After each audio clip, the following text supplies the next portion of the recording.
ધોરણ 7 સમય સંખ્યાઓ। તો સંખ્યાઓ ઘણા બધા પ્રકારની હોય છે। તો પહેલાં જોઈ લઈએ સંખ્યાઓના પ્રકાર। તો પહેલો છે પ્રાકૃતિક સંખ્યા। પ્રાકૃતિક સંખ્યાઓ કોને કહેવાશે કે જે સંખ્યાઓને ગણી શકાય। તો ગણી શકાય એવી સંખ્યાઓને કઈ સંખ્યાઓ કહીશું આપણે? પ્રાકૃતિક સંખ્યા। તો આ સંખ્યાઓ માત્ર સ્ટાર્ટિંગમાં ગણવા માટે ઉપયોગમાં લેવાતી હતી, એટલે એને પ્રકૃતિના આધારે એટલે પ્રાકૃતિક સંખ્યાઓ કહે છે। તો પ્રાકૃતિક સંખ્યાઓ કેટલેથી સ્ટાર્ટ થશે? 1થી ચાલુ થઈને અનંત સુધી, એટલે 1 2 3 થી અનંત સુધી। તો આ બધી સંખ્યાઓને પ્રાકૃતિક સંખ્યાઓ કહેવાય। બીજી કઈ છે? તો બીજી છે પૂર્ણ સંખ્યાઓ। પૂર્ણ સંખ્યાઓ એટલે જે સંખ્યાઓને લખી શકાય તેવી સંખ્યાઓને કઈ કહીશું આપણે? પૂર્ણ સંખ્યાઓ। તો કઈ કઈ સંખ્યાઓને લખી શકાય? 1થી અનંત સુધી લખી શકાય, હા, પણ 0 લખી શકાશે? તો 0ને પણ લખી શકાય। તો 0થી સ્ટાર્ટ કરીને અનંત સુધીની કોઈ પણ સંખ્યાને પૂર્ણ સંખ્યાઓ કહેવાય। તો પ્રાકૃતિક સંખ્યામાં શૂન્ય નહોતું, જ્યારે પૂર્ણ સંખ્યામાં શૂન્ય હતું। તો પ્રાકૃતિક સંખ્યામાં શૂન્ય ના હોય ને પૂર્ણ સંખ્યામાં શૂન્ય હોય, બંનેમાં એટલો જ ફરક। ત્રીજો છે પૂર્ણાંક સંખ્યા। કઈ સંખ્યા? પૂર્ણાંક સંખ્યા। તો પૂર્ણાંક સંખ્યા કેવી હોય? તો તેને માટે સંખ્યા રેખા જોઈએ। તો સંખ્યા રેખા તમે ભણેલા જ હશો। સંખ્યા રેખા કોને કહેવાય? તો જે રેખા પર સંખ્યાઓ આવેલી હોય તેને શું કહીશું? સંખ્યા રેખા। તો પૂર્ણાંક સંખ્યામાં સંખ્યા રેખામાં તો તમને ખબર જ છે વચ્ચે શું આવશે? શૂન્ય, અને શૂન્યની જમણી તરફ એટલે શૂન્યથી જમણી બાજુએ ધન પૂર્ણાંકો, એટલે કે 1 2 3 થી ક્યાં સુધી? અનંત સુધી સંખ્યાઓ આવશે, જેને આપણે કયા પૂર્ણાંકો કહીશું? ધન પૂર્ણાંક। તો શૂન્યથી જમણી બાજુએ ધન પૂર્ણાંક આવશે। એ જ રીતે શૂન્યની વિરુદ્ધ બાજુએ કઈ કઈ સંખ્યાઓ આવશે? -1 -2 -3 -4 -5 થી ક્યાં સુધી? અનંત સુધી। તો સંખ્યા રેખા પર શૂન્યની જમણી તરફ ધન સંખ્યાઓ અને શૂન્યની ડાબી તરફ ઋણ સંખ્યાઓ આવશે। તો 1થી ચાલુ કરીને અનંત સુધી જમણી તરફની સંખ્યાઓને ધન પૂર્ણાંકો કહેવાય। કયા પૂર્ણાંકો? ધન પૂર્ણાંકો।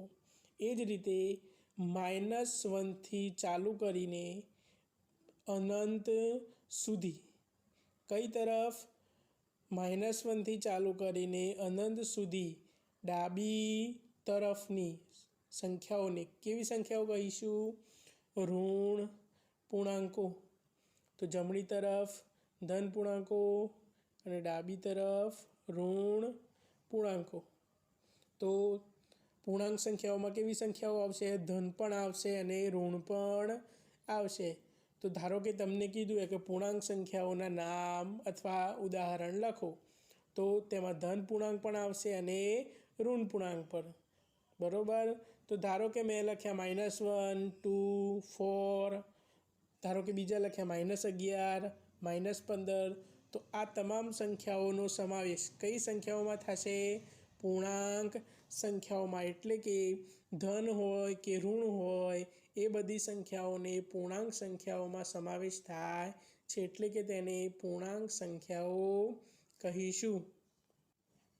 પણ હવે આપણે કઈ સંખ્યા આવે છે? સમય સંખ્યા। કઈ સંખ્યા? સમય સંખ્યાઓ। તો હવે આવશે પૂર્ણાંક સંખ્યા પછી કેવી સંખ્યાઓ આવશે? સમય સંખ્યાઓ। તો સમય સંખ્યાઓ કોને કહેવાય? તો તે આપણે આગળ જોઈ લઈએ। તો તેના પહેલાં આપણે સમય સંખ્યાઓના ગુણધર્મો જોઈશું, એટલે કે સંવૃત્તતાનો ગુણધર્મ। પહેલો ગુણધર્મ કયો છે? સંવૃત્તતાનો ગુણધર્મ। તો દરેક ગુણધર્મ કેવી રીતે જોઈશું? તો પહેલાં પૂર્ણ સંખ્યાઓ માટે જોઈશું, પછી પૂર્ણાંક સંખ્યાઓ માટે જોઈશું અને પછી સમય સંખ્યાઓ માટે જોઈશું। તો દરેક ગુણધર્મ ત્રણેય માટે જોઈશું। સંવૃત્તતાનો મિનિંગ શું થાય? નજીકતા. એને ઇંગ્લિશમાં શું કહેવાય? ક્લોઝર. બરાબર? તો ક્લોઝર એટલે નજીકતા. તો સંવૃત્તતા શું કહેવાય તે પહેલાં જોઈ લઈએ. તો સંવૃત્તતાનો અર્થ એવો થાય કે જ્યારે આપણે એક જગ્યા પરથી કોઈ પણ બે સંખ્યાઓનો સરવાળો, બાદબાકી, ગુણાકાર કે ભાગાકાર કરીએ અને તેનો જવાબ તે જ સંખ્યાઓમાંથી મળે તો તેને સંવૃત્તતાનો ગુણધર્મ લાગુ પડે છે તેમ કહેવાય. બરાબર?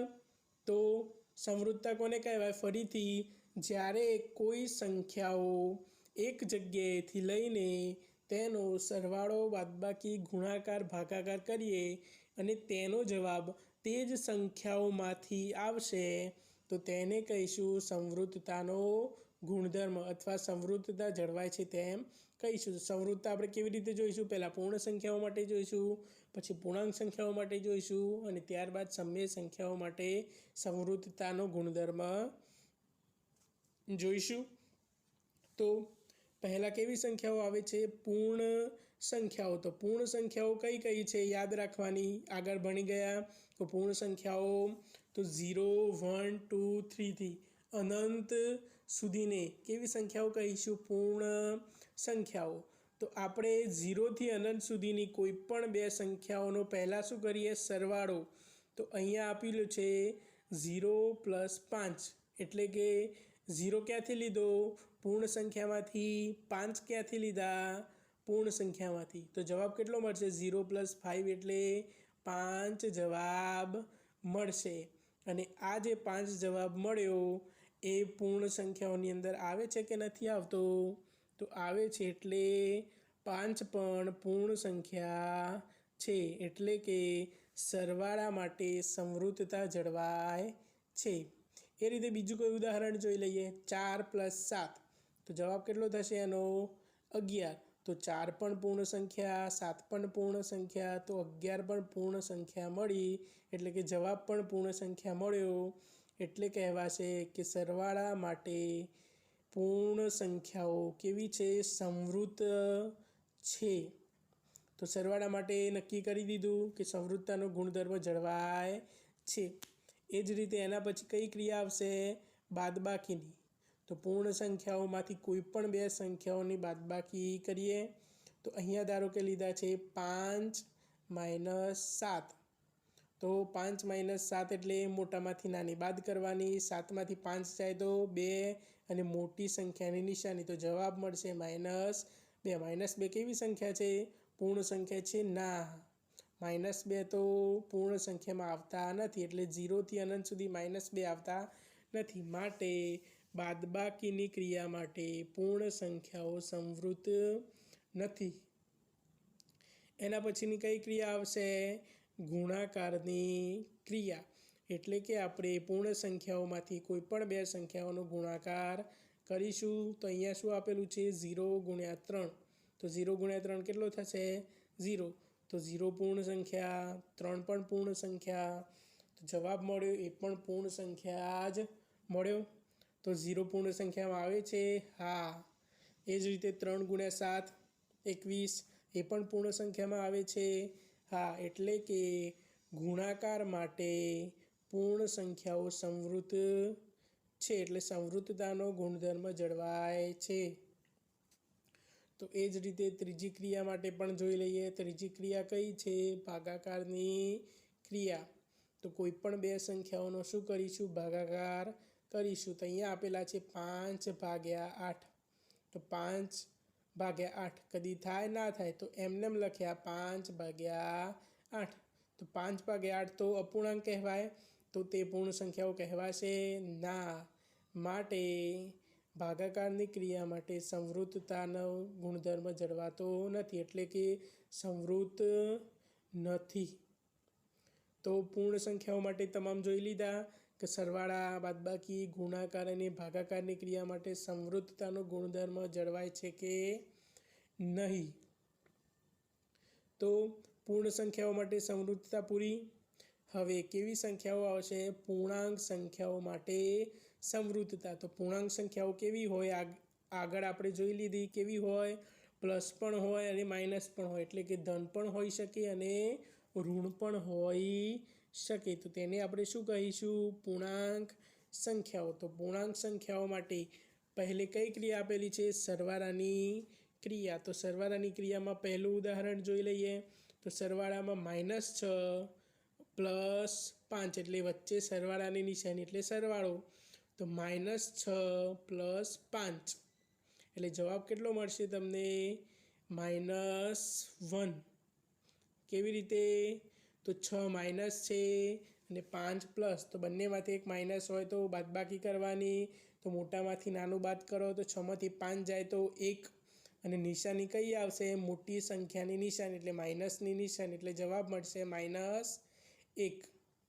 તો 6 પણ પૂર્ણાંક સંખ્યામાંથી, 5 પણ પૂર્ણાંક સંખ્યામાંથી, તો જવાબ મળે એ પણ પૂર્ણાંક સંખ્યામાંથી મળ્યો. એટલે કે -6 એ પૂર્ણાંક સંખ્યામાંથી પણ હતી, 5 પણ પૂર્ણાંક સંખ્યા હતી, તો જવાબ પણ પૂર્ણાંક સંખ્યા મળ્યો. એટલે કે સંવૃત્તતાનો ગુણધર્મ જળવાય છે. જ રીતે બીજું ઉદાહરણ પણ જોઈ લઈએ. -7 + -5 બંને માઇનસ હોય તો સરવાળો થાય.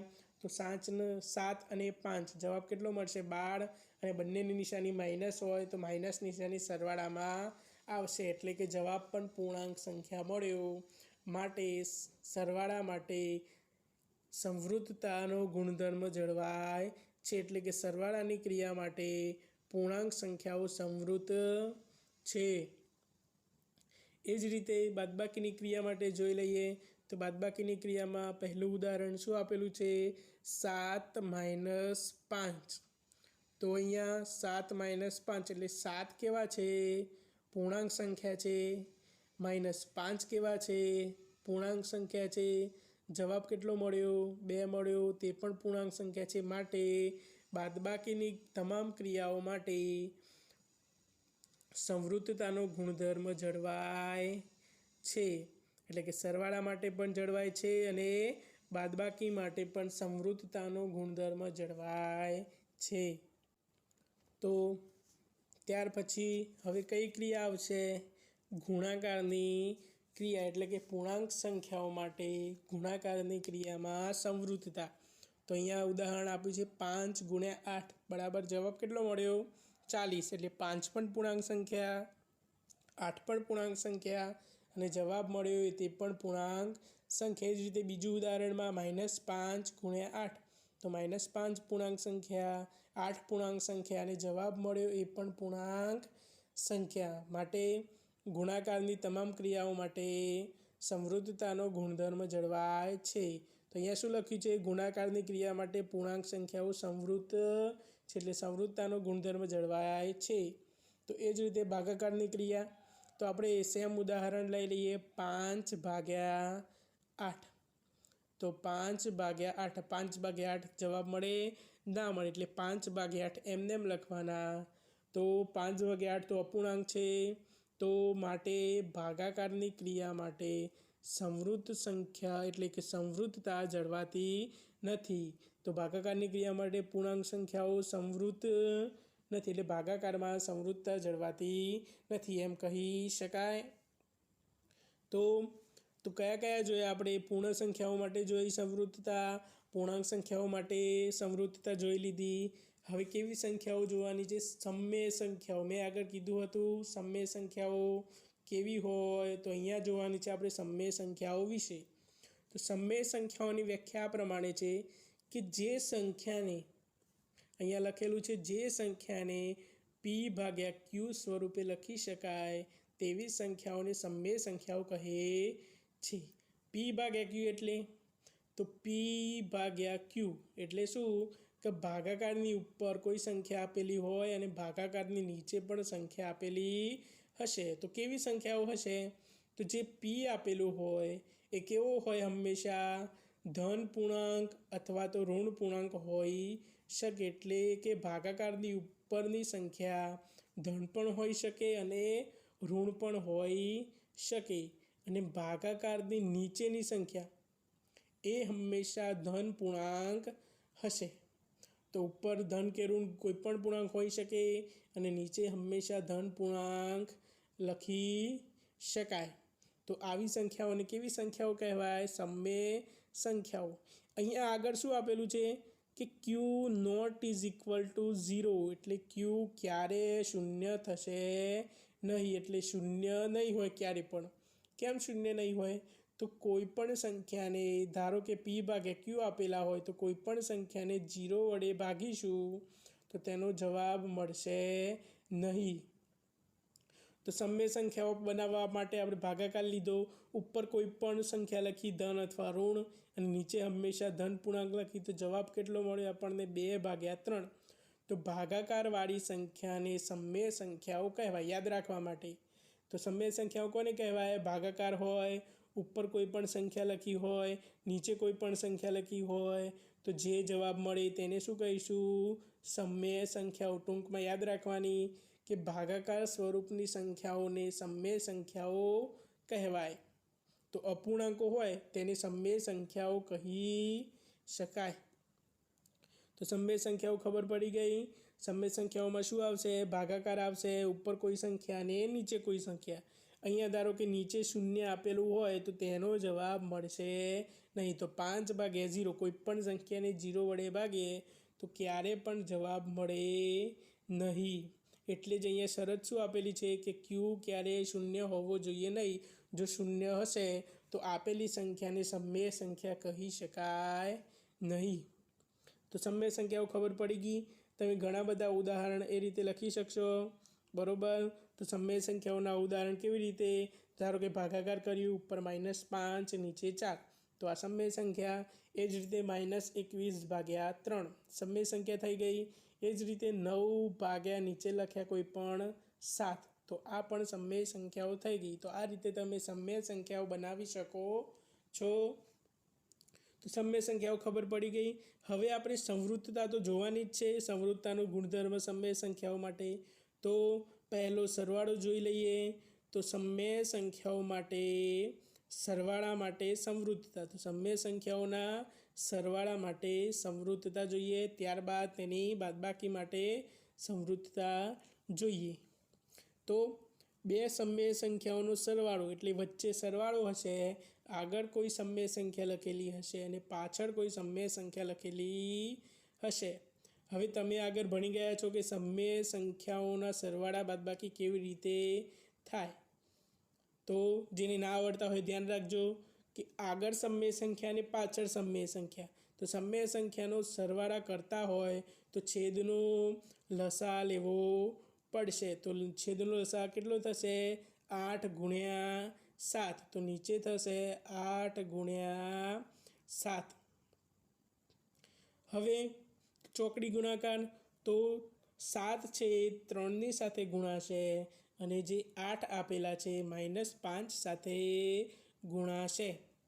એ કેવી રીતે? તો અપૂર્ણાંક અને સમમેય સંખ્યાઓના સરવાળા બાદબાકીના નિયમ પ્રમાણે.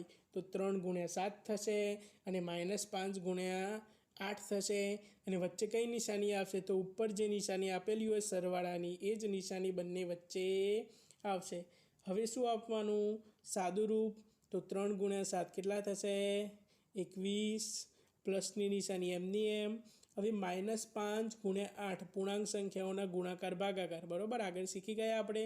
તો 5×8 40, બંનેમાંથી એક માઇનસ, તો માઇનસની નિશાની આવશે. નીચે 8 અને 7નો ગુણાકાર કેટલો આવશે? 56. હવે ફરીથી સાદું રૂપ આપીએ. આગળની સંખ્યા પ્લસ, પાછળની માઇનસ, એટલે સરવાળો બાદબાકી થશે. મોટામાંથી નાની બાદ કરવાની, એટલે 40માંથી 21 બાદ કરશો તો જવાબ મળશે 19. અને મોટાની નિશાની એટલે મોટો 40 હોવાથી એની નિશાની આવશે માઇનસ. અને નીચે 56 તો એમના એમ. તો જુઓ જવાબ કેવો મળ્યો આપણે? ભાગાકારવાળો મળ્યો. અને ભાગાકારવાળો હોય તેને કેવી સંખ્યા કહેવાશે? સમમેય સંખ્યા કહેવાશે. માટે સમમેય સંખ્યાઓના સરવાળા માટે સંવૃત્તતાનો ગુણધર્મ જળવાય છે, એટલે કે સંવૃત્ત છે. તો એ જ રીતે બીજા 2-3 ઉદાહરણ આપેલા છે. તમે જાતે ચકાસી શકો છો કે સંવૃત્તતા જળવાય છે કે નહીં. તો દરેકમાં સંવૃત્તતા જળવાશે જ. તો એ જ રીતે શું જોવાનું છે આપણે હવે? સમમેય સંખ્યાઓનો તફાવત એટલે કે બાદબાકી. તો તો સંવૃત્તતા માટે બાદબાકીની ક્રિયા જોઈ લઈએ. તો બાદબાકીની નિશાનીમાં આગળ કોઈ સમય સંખ્યા આવશે અને પાછળ સમય સંખ્યા આવશે. તો અહીંયા બે સમય સંખ્યાઓ ધારી લીધી. તો હવે શું, તો બાદબાકી કરતા હોય તો નીચે શું લેવાનો, લસા લેવાનો, અથવા બંનેનો ગુણાકાર પણ કરી શકો છો. તો 4 ગુણ્યા 2, અને જો લસાઅની રીતે કરશો તો નીચે કેટલા આવશે, ખાલી 2 જવાબ આવશે. પણ અહીંયા ગુણાકાર કર્યો. હવે ચોકડી ગુણાકાર 7 સાથે ગુણાશે 2 અને 3 સાથે ગુણાશે 4. વચ્ચેની નિશાની માઇનસની રહેશે એની જ. હવે શું આપીએ આપણે, સાદું રૂપ. તો 7 ગુણ્યા 2 કેટલા થશે, 14. 4 ગુણ્યા 3 કેટલા થશે, 12. વચ્ચે માઇનસની નિશાની અને નીચે 4 દુ 8. 14માંથી 12 જાય તો 2 વધશે અને નીચે વધશે 8. હજી પણ સાદું રૂપ અપાશે. કેમ કે 2 અને 8 એટલે 2 4 8 એટલે 1/4. જો તમે લસાઅની રીતે કર્યો હશે તો 2 નીચે મળશે એટલે કે ડાયરેક્ટ જવાબ મળશે તમને 1/4. તો 1/4 કેવી સંખ્યા થઈ, સમય સંખ્યા. માટે બાદબાકી માટે પણ સંવૃત્તતા જળવાય છે. એટલે કે સમય સંખ્યાઓની બાદબાકી માટે સંવૃત્ત છે તેમ કહી શકાય. હવે કયા બાકી રહ્યા, તો ગુણાકાર અને ભાગાકાર. તો સમય સંખ્યાઓના ગુણાકાર અને ભાગાકાર જે આપણે આગળના ભાગમાં જોઈશું.